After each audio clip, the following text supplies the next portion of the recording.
আসসালামু আলাইকুম রহমতুল্লাহ। সম্মানিত দ্বীনী ভাই ও বোনেরা, আজকের এই ভিডিওতে সূরা ইখলাস সহিহ শুদ্ধ করে আপনাদেরকে শেখানোর চেষ্টা করব ইনশাআল্লাহ। প্রিয় দর্শক, সূরা ইখলাস কুরআনুল কারীমের 30 নং পারার অন্যতম একটি সূরা, ছোট একটি সূরা, মাত্র 4টি আয়াত। তো সূরাটি আপনারা অনেকেই পারেন, আবার অনেকে সহিহ শুদ্ধ করে পড়তে পারেন না। তো যারা পারেন না, আজকের এই ভিডিও থেকে শুদ্ধ করে আমার সঙ্গে বলে শিখে নিতে পারেন।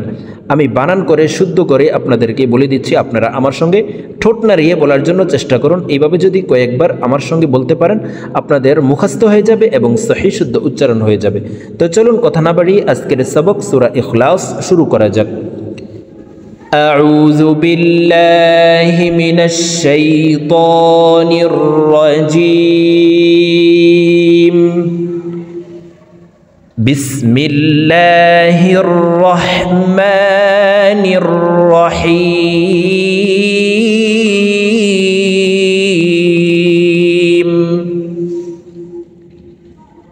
قل هو الله أحد।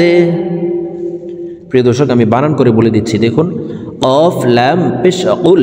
আমরা অনেকে এই কফ হরফের উচ্চারণ কাফের উচ্চারণ করে থাকি, কুল কুল এভাবে পড়ে থাকি। প্রিয় দর্শক, কফ হরফের উচ্চারণ জিব্বার গোড়া তার বরাবর উপরের তালুর সঙ্গে লাগাইয়া উচ্চারণ করতে হবে। তো এই পেশওয়ালা কফটি জজমওয়ালা লামকে একবার ধরবে।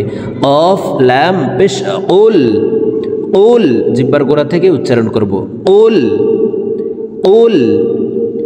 হা পেশ হু, ওয়াও লাম জবর ওয়াল, উল হু ওয়াল, লাম খারা জবর ল। প্রিয় দর্শক, এই লামকে মোটা করে পড়তে হবে, অর্থাৎ ল বলে পড়তে হবে, কারণ আল্লাহ শব্দের আগের হারফে জবর অথবা পেশ হইলে এই লামকে ল অর্থাৎ মোটা করিয়া পড়িতে হয়। তো দেখুন, এখানে আল্লাহ শব্দের আগের হারফে জবর আছে, এই কারণে এই লামকে ল বলে পড়ব। দেখুন, উল হু আল্লাহ, উল হু আল্লাহ, হা পেশ হু, উল হু আল্লাহু, উল হু আল্লাহু। হামজা জবর আ। এখানে যদিও আলিফ হরফ আছে, আলিফকে হামজা বলে পড়তে হবে, কারণ আলিফে হরকত ব্যবহার হলে, অর্থাৎ এক জবর এক জের এক পেশ ব্যবহার হলে এই আলিফকে হামজা বলে পড়িতে হয়। হামজা জবর আ, হা জবর হা, আহা, দাল দুই পেশ দুন, আহাদুন। দালকে ওয়াকফের ক্ষেত্রে সাকিন করে ফেলবো, অর্থাৎ দালের উপর জজম ব্যবহার করব। জজম ব্যবহার হলে এই হা জজমওয়ালা দালকে একবার ধরবে, এটি শুধু ওয়াকফের ক্ষেত্রে হবে। হা দাল জবর হাদে, আহাদে, আহাদে। কুল হুয়াল্লাহু আহাদ। প্রিয় দর্শক, আপনারা আমার সঙ্গে বলার জন্য চেষ্টা করুন। কুল হুয়াল্লাহু আহাদ, কুল হুয়াল্লাহু আহাদ। হামজা লাম জবর আল, লাম খারা জবর ল। আল্লাহ শব্দের আগের হরফে জবর আছে, এই কারণে এই লামকে ল বলে পড়ব।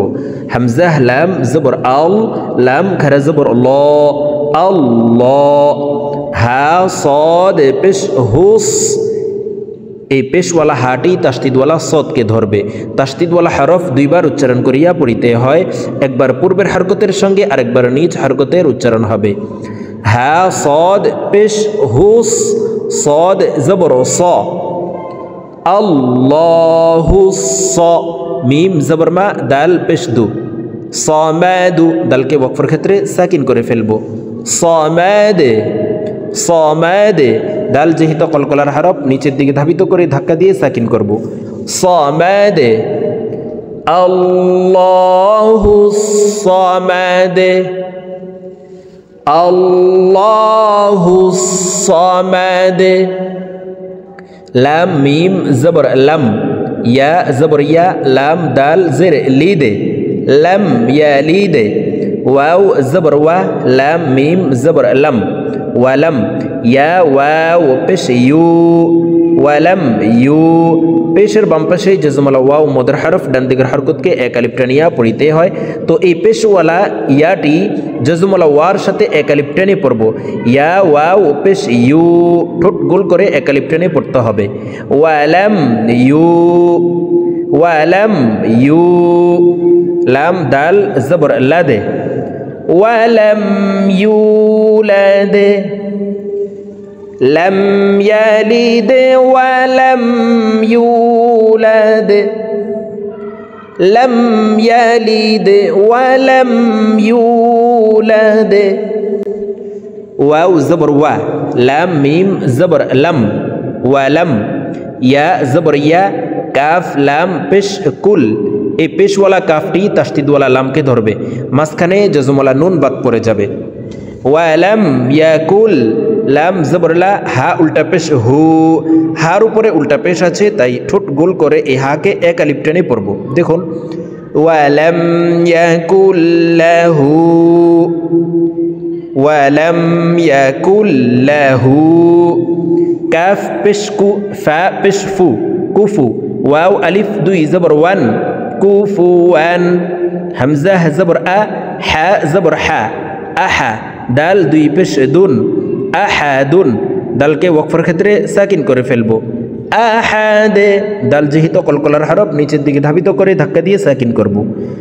আহাদে, কুফুয়ান আহাদে, ওয়ালাম ইয়াকুল লাহু কুফুয়ান আহাদ, ওয়ালাম ইয়াকুল লাহু কুফুয়ান আহাদ। প্রিয় দর্শক, আমি এখন সূরাতুল ইখলাস এক টানে রিডিং বলে দিচ্ছি। তো প্রথমে আমি যেভাবে বানান করে শব্দে শব্দে ভেঙে ভেঙে অক্ষরে অক্ষরে বলে দিয়েছি, এইভাবে শুদ্ধ করে শিখে তারপরে এক টানে রিডিং শিখে নেবেন। বিসমিল্লাহির রহমানির রহিম, কুল হুয়াল্লাহু আহাদ, কুল হুয়াল্লাহু আহাদ, আল্লাহুস সামাদ, আল্লাহুস সামাদ, লাম ইয়ালিদ ওয়া লাম ইউলাদ, লাম ইয়ালিদ ওয়া লাম ইউলাদ, ওয়া লাম ইয়াকুল লাহু কুফুয়ান আহাদ, ওয়ালাম ইয়াকুল লাহু কুফুয়ান আহাদ। সাদাকাল্লাহুল আযীম।